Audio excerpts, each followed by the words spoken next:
ওয়াকফ বিল নিয়ে মমতা ব্যানার্জি দেখছে, আমরা ওয়াকফ বিল নিয়ে কেন আমরা দুই দাদা হয়ে ঝগড়া করব?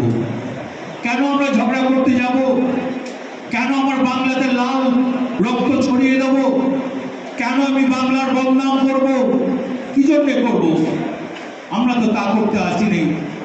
মমতা ব্যানার্জি যে কথা মন্ত্রী বলল, 11 সালের পর আজকে ওয়েস্ট বেঙ্গল কি ছিল আর মমতা ব্যানার্জি ওয়েস্ট বেঙ্গলকে কি করেছে, এ আপনি জানেন, আমি জানি, সাধারণ মানুষ জানে।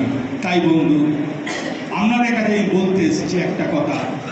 16 তারিখে বোধ হয় নলহাটিতে ওয়াকফ বলে নিয়ে একটা মিছিল আছে। আমি পিন্টুকে বলবো, রাজুকে বলবো, পঞ্চায়েত সমিতির সভাধিপতিকে বলবো এবং আমি তোতা রয়েছে সবাইকে আমি বলবো সেই মিছিলে সামিল হবেন, সুস্থভাবে মিছিল করবেন। নলহাটিবাসীকে বলবো সুন্দরভাবে করবেন, কোনো হানাহানি যেন না হয়, অশান্তি যেন না হয়, দাদা ভাইয়ের সম্পর্ক যেন ঠিক থাকে। আমরা যাই বলি আমরা এক, আমার রক্তের সঙ্গে অন্য রক্ত। আজকে এখানে আমাদের গিয়ে বসে রয়েছে গাজলুর রক্তটা কাটুন আর আমার রক্তটা কাটুন। কোনো ডাক্তার এসে যদি বলে দেয় রক্তটা আলাদা, আমি দল আর করবো না।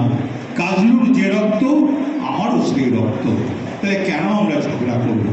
তাই বলতে আপনাদের কিনা আমি বলতে এসেছি, মমতা ব্যানার্জি আপনাদের জন্য আছে, আপনাদের চিন্তা করার দরকার নাই। কারণ প্ররোচনায় পড়বেন না, উস্কিয়ে দেবে। সুন্দর বাংলাটাকে শেষ করতে চাইছে, যে বাংলাকে একবার শেষ করেছিল 34 বছর, আবার উঠে পড়ে লেগেছে বাংলাকে শেষ করার জন্য।